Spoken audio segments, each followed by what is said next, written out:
Actually वो सोची समझी मैं कहूँ साजिश थी कि इलेक्शन के लिए आजकल लोग बहुत ज्यादा ही मतलब उत्साहित हो गए हैं कि इलेक्शन को बहुत बड़ा एजेंडा बना दिया है। लोग पहले भी मेरे साथ इलेक्शन में उठ चुके थे, इलेक्शन के दौरान भी उन्होंने कुछ ऐसी गंदी हरकतें करी थी, तब भी मैंने सीनियर्स के कहने पे छोड़ दिया था। बट क्योंकि अब ये मेरे साथ दोबारा हुआ है, प्री प्लान साजिश थी, मेरी वीडियो बनाना चाहते थे, के लिए वो कुछ भी कर सकते हैं, किसी भी हद तक जाने को अब तैयार है। आप एडवोकेसी पे ध्यान दीजिए। आप किसी भी एडवोकेट के पास जा रहे हैं, उसके नंबर ऑफ केसेस देखिए, कितने उसके पास केसेस हैं, उसी हिसाब से अपना सीनियर चुनिए। सटीक खबरों का सीधा असर। आप देख रहे हैं एनसीआर समाचार, सच्ची और पक्की खबरें। नमस्कार, मैं श्रीनिवास भारद्वाज और आप देख रहे हैं एनसीआर समाचार। इस वक्त हमारी मौजूदगी मदनपुर खादर में है, जहां पर एक महिला वकील जो रुखसार खान एडवोकेट हैं, जो साकेत कोर्ट में प्रैक्टिस में है। हम आपको बता दें कि अभी बीते कुछ ही दिनों पहले उनके साथ एक हादसा हुआ, जो उनके साथ किशनगढ़ जो मेडिसिन सेंटर है उसके अंदर हादसा हुआ। यहां तक कि उनके साथ मारपीट भी हुई और धक्का मुक्की भी हुई। तो मैडम हमारे साथ हैं, मैं थोड़ा सा कुछ इनसे पूछूंगा, उसके बाद यहाँ पर मैडम अभी कॉन्फ्रेंस में प्रेस कॉन्फ्रेंस होने वाली है, उसमें बाकी अपना जो भी वहां पर हुआ था, जैसा भी हादसा हुआ था, वो कॉन्फ्रेंस में बताएंगी। मैडम आपका शुभ नाम क्या होगा? मेरा नाम एडवोकेट रुखसार खान है। मैं साकेत बार एसोसिएशन की मेंबर हूँ और मैं फाउंडर भी हूँ आर्क फाउंडेशन की। मैं एमसीडी की काउंसिल हूँ दिल्ली हाई कोर्ट में और ऑल डिस्ट्रिक्ट कोर्ट में। तो मेरी खुद की एक टीम है जो प्रताड़ित लोगों के लिए, जो फीमेल्स हैं, जो बच्चे हैं, उनके लिए काम करती है एनजीओ द्वारा। मेरा खुद का एनजीओ है और हम इस क्षेत्र में काम करते हैं। जितना भी ये मदनपुर खादर हो गया, जो भी एरिया कालिंदी थाने में आ रहा है, जैतपुर में आ रहा है, बदरपुर में आ रहा है, ओखला में आ रहा है, इन सब में हम काम करते हैं। मैडम एक चीज पूछना चाहूंगा, अभी कुछ दिन पहले आपने बताया कि कुछ हादसा हुआ था, तो थोड़ा कुछ बताएंगे कि वो एक्चुअली जो पॉइंट थे, जो भी वहां पर हुआ था, वो क्या चीज थी? एक्चुअली वो सोची समझी मैं कहूँ साजिश थी कि इलेक्शन के लिए आजकल लोग बहुत ज्यादा ही मतलब उत्साहित हो गए हैं कि इलेक्शन को बहुत बड़ा एजेंडा बना दिया है। इलेक्शन उनकी लाइफ का एम हो गया, एक ही मतलब सिंगल मोटिव हो गया है कि अगर इलेक्शन में जीते नहीं तो कुछ नहीं। तो जीतने के लिए वो कुछ भी कर सकते हैं, किसी भी हद तक जाने को अब तैयार है। अब ये हो गया है कि जैसे जैसे सोशल मीडिया की पावर बढ़ती जा रही है, वैसे वैसे लोग वीडियोस डालते रहते हैं और उनमें दिखाते रहते हैं किसी से बदतमीजी करते हुए, किसी को धक्का मुक्की करते हुए, किसी को चिल्लाते हुए। तो ये चीजें पावर में मानी जा रही है कि अगर कोई एडवोकेट ऐसा कर रहा है तो बहुत अच्छी बात है। पहले लोग प्रैक्टिसिंग देखते थे कि कौन सा वकील कितना ज्यादा प्रैक्टिसिंग है, कितना रेगुलर है कोर्ट में, कितने ज्यादा केसेस कर रहा है, कितनी सीनियोरिटी है। आजकल क्या है, एनरोलमेंट हो गया आपका 18 में, 20 में, 17 में, 16 में, और आप प्रैक्टिस नहीं कर रहे हो, आप घर बैठे हो, कोई काम कर रहे हो या कुछ भी कर रहे हो, आप सडनली 2-3 साल पहले आकर के कोर्ट आना शुरू कर देते हो, आपका एक्सपीरियंस मान जाता है 8-9 साल का। ये हो रहा है। अब ये वो चीजें देखी नहीं जाती क्योंकि या तो मैं कहूँ कि एडवोकेसी लाइन में ये चीजें एक रेगुलर वे में नहीं ली जा रही। हमें शायद ये लगता है कि कोर्ट में भी हमें सुधार लाना चाहिए। जो एडवोकेट प्रैक्टिसिंग है उनके नंबर ऑफ केसेस काउंट करने चाहिए, मुझे ऐसा लगता है। उसी बेस पे कमेटी बननी चाहिए, उसी बेस पे कैंडिडेट चुनने चाहिए, उसी बेस पे मुझे लगता है इलेक्शन भी होना चाहिए। क्योंकि एक वाहिद तरीका बना दिया इलेक्शन का, उसके लिए लोग गुंडागर्दी पे उतर आए, ये बहुत गलत है। मेरे साथ जो मारपीट हुई है वो इसी बेस पे हुई है, क्योंकि वो लोग पहले भी मेरे साथ इलेक्शन में उठ चुके थे, इलेक्शन के दौरान भी उन्होंने कुछ ऐसी गंदी हरकतें करी थी, तब भी मैंने सीनियर्स के कहने पे छोड़ दिया था। बट क्योंकि अब ये मेरे साथ दोबारा हुआ है, प्री प्लान साजिश थी, मेरी वीडियो बनाना चाहते थे, मेरे साथ ऐसे लड़ाई झगड़े की, मुझे डिफेम करना चाहते थे, मेरी इमेज गिराना चाहते थे। तो इसलिए अब जबकि मेरा इतना बड़ा लॉस हो गया है, तो मैं कॉम्प्रोमाइज के मतलब बिल्कुल भी मूड में नहीं हूँ और ना ही मैं करूंगी। आपने एफआईआर की थी मैम? सर मैंने कंप्लेंट करी, एमएलसी भी करवाई। कंप्लेंट की मुझे अभी तक रिसीविंग नहीं मिली है, एमएलसी की कॉपी भी नहीं मिली है। मेरी एफआईआर अभी बीच में रोकी हुई है, क्योंकि लोग चाहते हैं कि मैं कॉम्प्रोमाइज कर लूं, तो इसलिए मेरी एफआईआर अभी तक हुई नहीं है। मैंने डीसीपी को एक कंप्लेंट भेजी हुई है, मैंने मेल भी करा है, सारे डिपार्टमेंट को मैंने मेल कर दिया है। तो लेट्स सी कब तक मेरे इस केस में कार्रवाई होती है। अभी भी मैं इस उम्मीद में हूँ, और अगर मेरे केस में ज्यादा डिले होता है तो विद इन 2-3 डेज मैं इसमें एक्शन लेना चाहूंगी, मैं आगे एफआईआर करना चाहूंगी। एक्चुअली जो ये हादसा हुआ था, ये किशनगढ़ जो मेडिसिन सेंटर है, ये उसी के अंदर हुआ था? नहीं, ये किशनगढ़ पुलिस स्टेशन है, जो मेडिएशन कुतुब इंस्टीट्यूशनल जो मेडिएशन है उसके नियर है, बिल्कुल अटैच है। ऊपर कंज्यूमर कोर्ट है। मैं मेडिएशन सेंटर गई थी, वहां पे ये हादसा हुआ, और डायरेक्ट पॉइंट मेरे इस पे ही उठाया गया कि मैंने कंटेस्ट करा था, और इस पे उल्टी सीधी बातें कही गई, ताकि मुझे प्रोवोक करा जाए, और जब मैं प्रोवोक नहीं हुई तो मेरे साथ धक्का मुक्की मार पिटाई ये सब करा गया, ताकि मेरी वीडियो बना सके, ताकि ऐसे नहीं तो मैं वैसे कुछ करूं। तो इन्होंने ये साजिश करी थी। फिर उसके बाद जैसे ही मैं थाने, क्योंकि बगल में थाना था, ये लोग भागने लगे थे, तो मैं थाने के पास पहुंची। वहां जाके मैंने कंप्लेंट लगाई। विद इन अ सेकेंड 15 लोग, बाउंसर, बॉडीगार्ड, इनके साथ आकर के वहां मौजूद हो गए। थाने अधिकारियों के साथ लड़ने लगे, उनसे मार पिटाई करने लगे, उनसे धक्का मुक्की करने लगे। तो ये चीजें बहुत ज्यादा शर्मनाक है ऐसे पेशे में जहाँ पे प्रोफेशनलिज्म को सर्वोच्च माना जाता है, न्यायालय को सर्वोच्च माना जाता है, वहां पे ये लोग ऐसी ऐसी छोटी सी गंदी हरकतें कर रहे हैं। तो अभी पुलिस ने कोई कार्रवाई नहीं? जी नहीं, पुलिस की तरफ से मुझे कोई कार्रवाई नहीं देखने को मिली है। मैंने उनको बोला भी, उनसे बात भी करने की कोशिश करी, मेरी बात भी हुई, तो उन्होंने मुझे डिले करा, बहाने करे कि अभी नहीं, मैं यहाँ नहीं हूँ, मैं वहां नहीं हूँ, तो ऐसे करके मुझे डिले करा जा रहा है। तो अभी आप कुछ अपने जो साथी लोग हैं या जो नए इंटर्न आते हैं, उनके लिए इस हादसे को देखते हुए कुछ कहना चाहेंगे? जी बिल्कुल, मैं उनसे यही कहना चाहूंगी कि देखिए, आप जो सोशल मीडिया पे देखते हैं कि कोई एडवोकेट ऐसे कर रहा है, बहुत पावर में, ये है वो है, प्लीज आप लोग खुद इन चीजों को प्रमोट ना करें, क्योंकि आप लोग ही प्रमोट कर रहे हैं, इसी वजह से ये लोग ज्यादा पावर में आ रहे हैं। आप एडवोकेसी पे ध्यान दीजिए। आप किसी भी एडवोकेट के पास जा रहे हैं, उसके नंबर ऑफ केसेस देखिए, कितने उसके पास केसेस हैं, उसी हिसाब से अपना सीनियर चुनिए। ये जो सोशल मीडिया पे ट्रेंडिंग चलता है, उसके बेस पे प्लीज आप लोग जा करके उन्हें प्रमोट ना करें, वीडियोस ना बने, क्योंकि आप खुद उन्हें प्रमोट कर रहे हैं, इसीलिए वो लोग ज्यादा पावर में आ रहे हैं। आप लोग एडवोकेसी लाइन में जो आते हैं, इसमें आपको सीखना चाहिए। आप सीखने के लिए आइए, आपसे लोग उम्मीद न्याय की करते हैं, लोगों को उम्मीद है आपसे, आप पढ़े लिखे एडवोकेट हैं। अब जो बच्चे आ रहे हैं वो बहुत अच्छे अच्छे कॉलेजों से पढ़ के आ रहे हैं, माँ बाप बहुत उन्हें सपोर्ट करते हैं। वो प्लीज कोर्ट में आ करके ऐसी चीजों को प्रमोट ना करें, और एक अच्छी एडवोकेसी लाइन चुने। क्या है पूरा मामला? आज किस मामले में प्रेस कॉन्फ्रेंस किया जा रहा है? सबसे पहले नाम बताइए। जी, मेरा नाम, सबसे पहले तो मैं आपको नमस्कार करना चाहूंगी। मेरा नाम एडवोकेट रुखसार खान है। मैं साकेत की मेंबर हूँ, साकेत बार एसोसिएशन की, और मैं दिल्ली हाई कोर्ट में एमसीडी के एम्पैनलमेंट हूँ। और मेरा जो है खुद का भी एक एनजीओ है, जिसकी मैं फाउंडर हूँ, आर्क फाउंडेशन नाम से, जहाँ पे हम लीगल एड प्रोवाइड करते हैं लोगों को एट फ्री ऑफ कॉस्ट।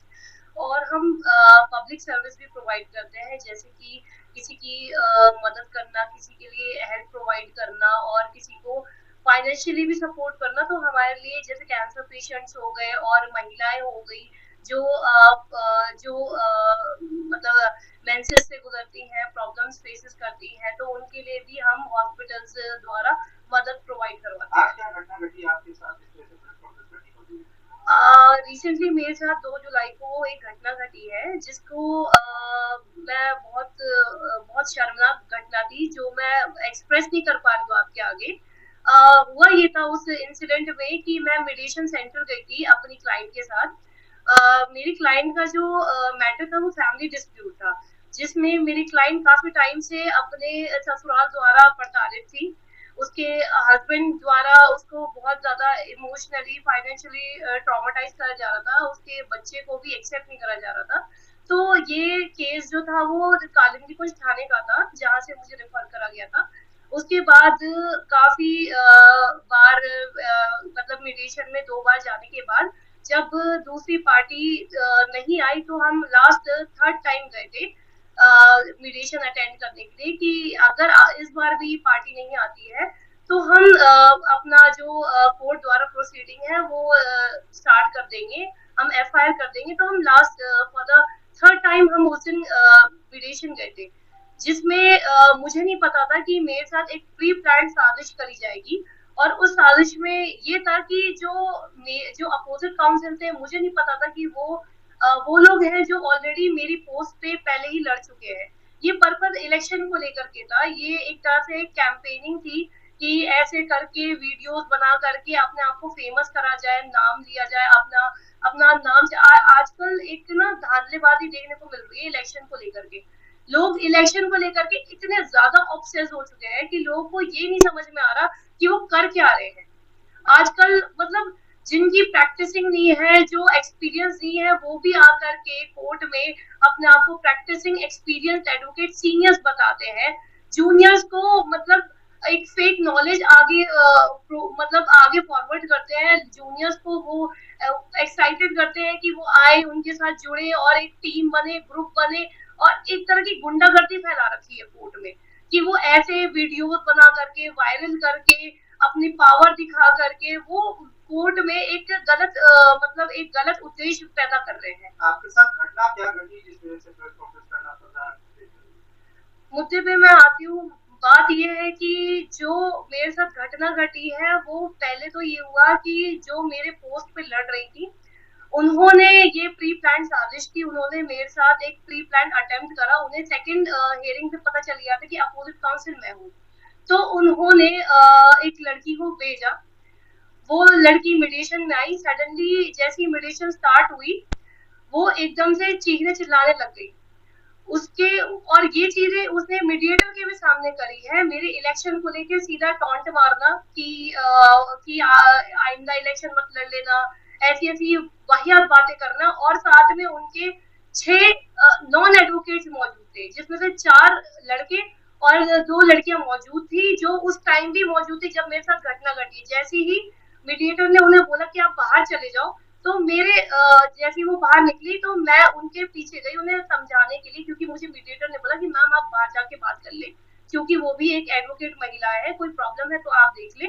क्योंकि वो मुझे बहुत टाइम से जानती है, मेरे कई मीडिएशन में केसेस लगते हैं। ऐसा नहीं है कि वहाँ पे फैमिली डिस्प्यूट होता है, वहाँ पे और भी तरह के एमसीडी के, बीएचईएल के, कंपनी के बहुत सारे केसेस लगते हैं। तो मैं वहाँ अक्सर जाया करती हूँ, वहाँ पे हमारे सीनियर्स भी आते हैं हमारे कोर्ट के, जो वहाँ पे मीडिएटर भी है।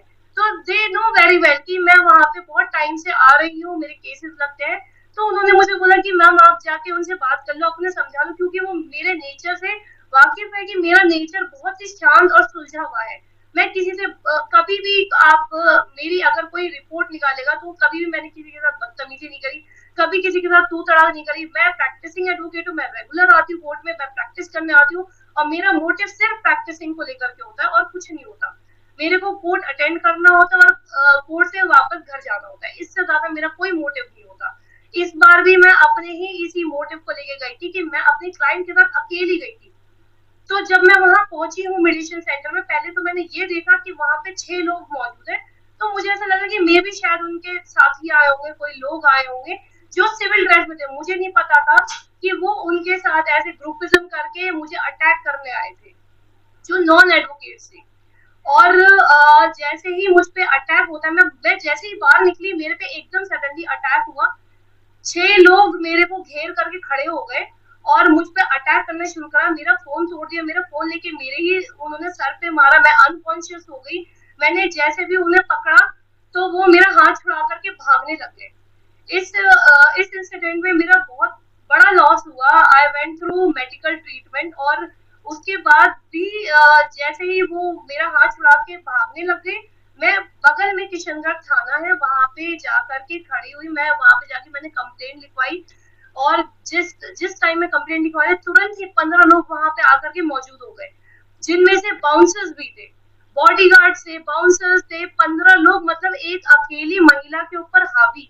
क्यों, किस रीजन से वो वहां पे आए थे, उनका मुझे मोटिव कुछ नहीं था। फैमिली डिस्प्यूट अगर होता तो वो क्लाइंट से होता, मुझसे नहीं होता। अगर कोई फैमिली डिस्प्यूट था तो वो क्लाइंट से होता। मेरे से क्या वजह थी लड़ने की, झगड़ने की, और वो भी उनको जो मेरे ही पोस्ट पे लड़ चुके हैं। मतलब ये एक प्री प्लान साजिश थी। वो लोग वहां आकर के पुलिस वालों के साथ लड़ रहे हैं, उनके साथ हाथापाई कर रहे हैं, उनका हाथ मोड़ा, ऐसा ही उनका हाथ मोड़ा जो मुझे प्रोटेक्ट कर रही थी, और उनको उनके साथ मारपीट करने की कोशिश करी। जब ये चीजें होते हुए थाना अधिकारियों ने देखा तो उन्होंने उन्हें इवन जो उनमें से एक पुरुष थे उनको थप्पड़ भी पड़ा। तब जा करके वो पीछे हटे हैं कि अब शायद उनके ऊपर बात आ जाएगी। और देखने वाली बात ये है कि जो लोग मीडिएशन में आए थे वो सिविल ड्रेस में थे, वो यूनिफॉर्म में नहीं थे, मैं यूनिफॉर्म में थी। और जो थाने में आए वो फुल यूनिफॉर्म में थे, क्योंकि उन्हें पता था वो थाने आ रहे हैं, उनके पास एलिगेशन लग सकता है, उनके ऊपर बात उठ सकती है। तो उन्होंने फुल यूनिफॉर्म में आए थे ताकि एडवोकेट देख करके कोई भी उनके ऊपर आपत्ति ना जताए और वो अपनी गुंडागर्दी वहां कर सके। तो ये चीज वहां पे मुझे देखने को मिली। मैंने फौरन कंप्लेंट रजिस्टर करवाई, मैंने जबरदस्ती अपनी एमएलसी कराई, मेरे को एमएलसी भी नहीं करवाया जा रहा था। मैं जबरदस्ती ट्रॉमा सेंटर गई, मैंने वहां सफदरजंग में वहां पे अपनी एमएलसी कराई, जिसमें मेरी रिपोर्ट भी पॉजिटिव थी। मुझे मुझे वहां पे मेडिकल ट्रीटमेंट से गुजरना पड़ा। मेरे को वहां पे मेरे को मतलब बहुत चीजें हैं जो मैं आपको खुल के नहीं बता सकती। मुझे कई चीजों के साथ गुजरना पड़ा। जो लोग मुझे जानते हैं वो जानते हैं कि मेरे को कितनी मुसीबतों से गुजरना पड़ रहा है इस टाइम पे। जहाँ पर ये घटना घटी थी वहां पर सीसीटीवी फुटेज वगैरह था? जहाँ ये घटना घटी है मारपीट की, वहां पे कोई सीसीटीवी नहीं लगा था। मैंने दोबारा पूछा, मैंने वहां से कंफर्मेशन ली कि कोई तो वहां पे सीसीटीवी हो, बट नहीं, वहां कोई सीसीटीवी नहीं था। हैरत की बात है कि वहां कोई सीसीटीवी नहीं था, जबकि वहां पे मेरे ख्याल से तो होना चाहिए। और वहां पे जो क्योंकि वो थाने के बगल में है तो वहां पे थाने अधिकारी भी मौजूद होने चाहिए, क्योंकि वो एक मीडिएशन सेंटर है। वहां पे ये दुर्घटना होती रहती है, फैमिली डिस्प्यूट में ये चीजें चलती रहती है। तो वहां पे ये चीजें होनी चाहिए, क्योंकि मैंने और जगह भी देखी है, वहां पे भी बगल में जैसे सीएडब्ल्यू सेल है, वहां पे बगल में थाना है, तो वहां पे अधिकारी मौजूद रहते हैं उन्हें प्रोटेक्ट करने के लिए। तो ये चीजें वहां होनी चाहिए, बट वहां नहीं थी। वीडियो में तो दिख ही रहे मैम, वीडियो में दिख रहे हैं, वहां पे पुलिसमैन दिख रहे हैं जी जी जी वीडियो में दिख रहे हैं जी जो वायरल वीडियो जी जी जी जो मना कर रहे हैं वीडियो जी जी वो वीडियो मेरे क्लाइंट की बनाई हुई है। मेरे क्लाइंट ने वो वीडियो बनाई जब वो मुझे प्रोटेक्ट कर रहे थे। और मुझे, मैं आपको बताऊं, जब ये मेरे पे मतलब ये जो हमले हो रहे थे उस टाइम मेरे क्लाइंट की फादर और मदर प्रोटेक्ट कर रहे थे जो बाहर बैठे थे। मैं मीडिएशन में अकेले अपनी क्लाइंट के साथ बैठी हुई थी। उस दिन मैंने अपनी क्लाइंट को, अपनी डॉटर को लाने को मना करा था, क्योंकि मुझे अंदेशा हो रहा था कि शायद कुछ गलत हो सकता है। तो मैंने पहले ही उसे मना कर दिया था। तो उनके जो फादर मदर वहां मौजूद थे उन्होंने मुझे प्रोटेक्ट करा, उन्होंने मुझे बचाया। अगर वो नहीं होते तो शायद मेरे साथ और ज्यादा कुछ संगीन हादसा हो सकता था। नहीं, अभी तक कोई कार्रवाई नहीं हुई, उस पर कोई एक्शन नहीं लिया जा रहा है, क्योंकि ये कहा जा रहा है कि ये एडवोकेट का मसला है, तो एडवोकेट ही कॉम्प्रोमाइज सुलझा ले तो ज्यादा बेहतर है। बट जो मेरे साथ हादसा हुआ है, मैं बिल्कुल भी मामला कॉम्प्रोमाइज पे नहीं जाऊंगी, मैं इनके ऊपर सख्त से सख्त कार्रवाई करूंगी। आपके ऊपर जो अटैक हुए थे, वो किसी लेडी ने ही किए थे या जेंट्स? नहीं, वहां पे जेंट्स भी है, वीडियो में भी आपको जेंट्स देखने को मिलेंगे। उनका सबसे पहला ये चेक उन्होंने, जब मैंने कंप्लेंट करवाई थी, कंप्लेंट लिख रही थी मैं, तो सबसे पहले वो लोग यही देख रहे थे कि जेंट्स का नाम आना आ जाए। तो वहां जेंट्स भी मौजूद है, वीडियो में भी जेंट्स मौजूद है, और वो साफ दिख रहा है कि वो हाथापाई कर रहे हैं थाना अधिकारियों के साथ। क्या उनका कोई नाम आप जारी करेंगे? मैं नाम नहीं लेना चाहूंगी, क्योंकि मैं सोचती हूँ कि मैं तो एक प्रोफेशनल एडवोकेट हूँ, तो मैं डेकोरम मेंटेन करना चाहूंगी। और मैं चाहती हूँ कोर्ट इसमें प्रोसीडिंग आगे बढ़ाए और मेरे इस केस में एफआईआर रजिस्टर हो इनके खिलाफ। मैंने बिल्कुल ही डे वन ही उन्हें मेल कर दिया था, क्योंकि मैं इस हादसे से गुजर रही हूँ, अभी भी मैं मेडिकेशन पे हूँ, इसलिए मैं वहां पे जा नहीं पा रही हूँ। क्योंकि मेरे साथ ऐसी चीजें हुई है कि मैं खुद स्टेबल नहीं हूँ कि मैं खड़े होकर के वहां जा सकूं और टाइम दे सकूं। बट मेरे वहां लोग मौजूद हैं, उन्होंने वहां पे कंप्लेंट पहुंचा दी है, और वो मुझे सुनने में आ रहा है कि इस पे कमेटी बैठ रही है, बट अभी तक मुझे एक्शन देखने को बिल्कुल नहीं मिला। मैम, सुबह जब आप कोर्ट में गए तो आपको शक नहीं हुआ कि ये लोग मेरा पीछा कर रहे हैं या कुछ भी? आपको ऐसा अंदेशा नहीं लगा? मुझे अंदेशा तो बहुत देर से हो रहा था, क्योंकि वो कंटिन्यूस मुझे घूर रहे थे। 2.5 घंटे से मैं 12:30 अराउंड पहुंची थी, तो 2:30-3 बजे वो मेडिटेशन स्टार्ट हुई थी।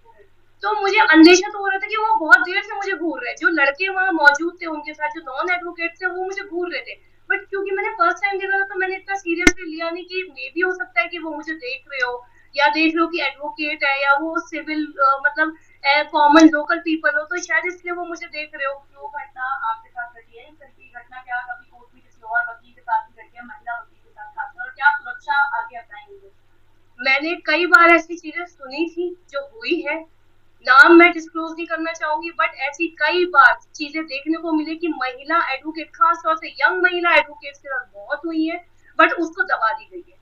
तो बार कुछ इस पे कोई भी एक्शन नहीं लेती, महिलाओं के लिए कोई भी सेफ्टी पॉइंट नहीं बनाए हैं? नहीं, बार का एक्चुअली क्या रहता है कि मैंने हमेशा ये देखा है, बार नहीं चाहती कि बार के ऊपर कोई नाम आए, इसलिए वो बात मैंने हमेशा देखी कि अंदर अंदर दबा दी जाती, कॉम्प्रोमाइज पे ले जाया जाता है, क्योंकि वो चाहते हैं कि बार का नाम खराब होगा, इमेज खराब होगी। संस्था बनाई ही क्यों गई है? ये संस्था एक्चुअल में एडवोकेट को प्रोटेक्ट करने के लिए बनाई गया, बट क्योंकि जो इलेक्शन का मोटिव ही चेंज हो चुका है, पर्पस ही चेंज हो चुका है, तो इसीलिए वो कमेटी भी डिस्ट्रॉय हो चुकी है। उस कमेटी का जो पर्पस था, मोटिव था, वो खत्म हो चुका है। अब सिर्फ पर्पस ये रह गया है कि जिसकी जितनी पावर उसका उतना नाम, जो जितना वायरल वीडियो जा रही है, जो जहाँ जितना गुंडागर्दी करता दिख रहा है, जो जितना क्लाइंट पे या किसी पे चिल्लाता हुआ दिख रहा है, वो बंदा फेमस है, उसको बार में लाया जाए, वही प्रोटेक्ट करेगा। जबकि प्रशासन द्वारा अगर एफआईआर दर्ज नहीं होती है तो अगला कदम क्या होगा?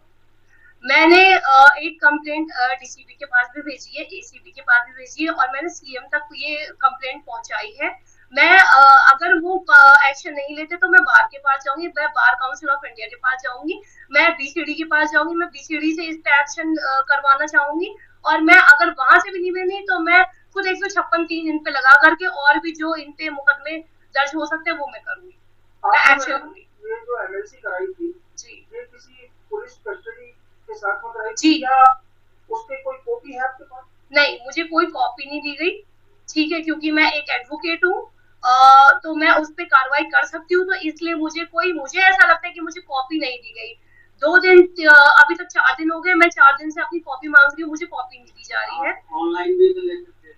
जी, मैंने ऑनलाइन भी मांगी, मुझे ऑनलाइन भी नहीं दी गई, मैंने उन्हें कॉल करी, मैंने उन्हें मैसेज ड्रॉप करा, मुझे कुछ नहीं मिला, मुझे इवन अपने कंप्लेंट की रिसीविंग तक नहीं मिली। बगैर रिसीविंग के आप इसको एमएलसी को कैसे करेंगे? मैं इसे मैं एमएलसी की आप बात कर रहे हैं, इसकी कॉपी ना सफदरजंग में भी होती है, जो हम वहां से जाकर के ले सकते हैं। अगर मुझे यहाँ से नहीं मिली तो मैं खुद सफदरजंग जाऊंगी और मैं अपनी एमएलसी मांगूंगी, एक थाना अधिकारी को अपने नियर बाय मतलब थाने से लेकर के जाऊंगी अपने साथ, और मैं वहां जाके मांगूंगी, क्योंकि मेरा राइट बनता है। आपको कंप्लेंट की रिसीविंग नहीं दी गई तो आप इसको शपथ में कैसे जाएंगे, किस आधार पर जाएंगे जब तक आपके पास रिसीविंग नहीं होगा? मैं सीधा डायरेक्ट कोर्ट से कर सकती हूँ, क्योंकि मैंने कंप्लेंट वहां दे रखी है और मेरी कंप्लेंट मौजूद है। एक कंप्लेंट मैंने डीसीपी को भी दे रखी है, डीसीपी सर को दी है, मैंने वहां फॉरवर्ड कराई, तो मैं उसी के ऊपर उसी बेस पे मैं आगे कार्रवाई करूंगी। क्या मैसेज आप देना चाहेंगे?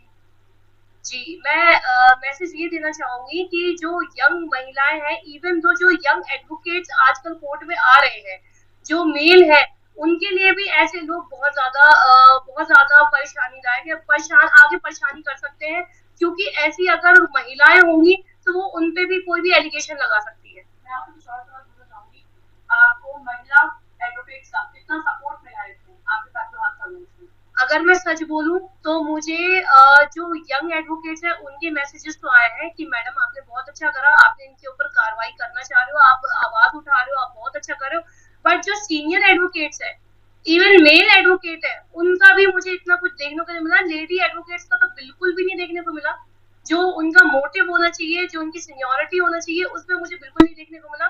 इवन वो ये कह के बात दबा रहे हैं कि ये तो जूनियर है, इसकी बात इतनी वैल्यूबल नहीं रखती, क्योंकि ये कहते हैं कि मैं उनकी रिस्पेक्ट नहीं करती, मैं उनकी बात नहीं सुन रही हूँ, क्योंकि वो चाहते हैं कि मैं कॉम्प्रोमाइज कर लूं, इसलिए वो मेरी बात को ज्यादा तवज्जो नहीं दे रहे। मैम वहाँ पे जब आपके साथ ये घटना हो रही थी तो वहाँ पे और एडवोकेट नहीं देखे आपके आसपास?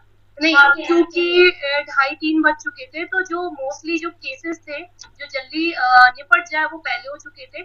उसमें कई एडवोकेट सुबह के टाइम आए थे, बट क्योंकि 2:30-3 बज गए थे, जाने का टाइम हो जाता है, तो 5 बजे तक तो लास्ट होता है जो बंद हो जाता है, तो ऑब्वियसली वहां उस टाइम पे कोई एडवोकेट नहीं थे। बट जो लोग वहाँ मौजूद थे उन्होंने मुझे सपोर्ट करा। कोर्ट में मौजूदा प्रैक्टिस एडवोकेट्स को आप क्या मैसेज देना चाहेंगी कि वो आपके सपोर्ट में हैं? मैं उनसे यही कहना चाहूंगी कि इवन दो मैं जो कमेटी मेंबर्स हैं, जो जजेस हैं, मैं उनसे ये कहना चाहूंगी कि जब भी कभी बार या कमेटी बनती है तो उसमें प्रैक्टिसिंग एडवोकेट्स को चुना जाए, ना कि ऐसे हवाबाजी करके पॉपुलैरिटी दिखा करके वहां पे कमेटी मेंबर चुन लिए जाए। क्यों, मेरा ऐसा मानना है कि जो कमेटी मेंबर होने चाहिए वो बेसिकली उन्हें प्रैक्टिसिंग आनी चाहिए, एक्सपीरियंस होना चाहिए, उन्हें एप्लीकेशन लेना चाहिए, उन्हें कदम उठाना आना चाहिए। जिन्हें एप्लीकेशन ही नहीं लिखना आता, जिन्हें केस लगाना ही नहीं आता, क्या कार्रवाई होनी चाहिए उन्हें पता ही नहीं है, वो लोग अगर कमेटी में आ जाए, बार में मेंबर बन जाए, तो ये तो आप खुद देख सकते हैं कि पूरा पूरा फ्यूचर ही बर्बाद है। आप मैडम कहाँ सर्किट कोर्ट में हैं? जी, मैं पूरे दिल्ली में प्रैक्टिस करती हूँ। दिल्ली में जितने भी डिस्ट्रिक्ट कोर्ट है, हाई कोर्ट है, सुप्रीम कोर्ट है, मैं वहाँ प्रैक्टिस करती हूँ। जैसे आपको प्रैक्टिस को कितने ईयर हो गए? मेरे को, मैं 19 बैच की हूँ, तो आप लगा सकते हो कि मुझे 7 से 8 साल हो चुके हैं प्रैक्टिसिंग करते हुए। और उससे पहले भी मैंने एमिटी यूनिवर्सिटी से ग्रेजुएशन करी है। तो एमिटी खुद में एक नाम है जो जाना जाता है, रेगुलर बेस पे हम कॉलेज करते हैं और हम वहाँ जाते हैं, हम वहाँ पढ़ाई करते हैं, तो हमारी एक एजुकेशन का लेवल होता है, हमें बेसिक एजुकेशन बहुत अच्छे से मालूम होती है। और जब भी वहां से, या मैं कहूँ कि एनएलयू वगैरह से जो बच्चे निकल रहे हैं वो बहुत ज्यादा एजुकेटेड है। और एक बात मैं ये भी रखना चाहूंगी यंग एडवोकेट्स के लिए कि जो बच्चे अब नए नए आ रहे हैं, पढ़े लिखे जो बच्चे हैं, वो जो अपने सीनियर्स चुनते हैं वो प्लीज देख करके चुने, क्योंकि आजकल ये हो गया है ना कि वीडियो के लिए, पॉपुलैरिटी बनाने के लिए ना लोग अपने पास जूनियर्स रख लेते हैं, बट उन्हें प्रैक्टिस नहीं करवाते, उन्हें स्टाइपेंड नहीं देते, उन्हें पैसे नहीं देते। वो बेचारे वो कोर्ट आते हैं, धक्के खाते हैं, फाइलें उठाते हैं, मेहनत करते हैं, बट उन्हें पैसे नहीं मिलते। मैडम आपके साथ कितने इंटर्न्स हैं? मेरे साथ कई इंटर्न्स हैं, कई फीमेल इंटर्न्स भी हैं। जो बच्चे हमदर्द में, जामिया में, एमिटी में, कॉलेजेस में है, वो तक मेरे साथ इंटर्नशिप करने आते हैं, मेरे साथ प्रैक्टिस करना चाहते हैं। आपके साथ हादसा हुआ था, इनमें से कुछ था आपके साथ? नहीं, उस दिन मेरे साथ इसलिए नहीं था क्योंकि छुट्टियों का टाइम चल रहा था, लोग बाहर गए हुए थे, कुछ बच्चे भी बाहर गए हुए थे। तो मैंने यही सोचा कि मैंने कहा अभी 2 जुलाई है, अभी कोई मतलब कोर्ट भी इतना ज्यादा अभी स्टार्ट नहीं हुआ है, तो मैं अकेली चल जाऊं, आधे घंटे में मेडिटेशन हो जाएगी, मैं करके आ जाऊंगी। Thank you. Thanks so much.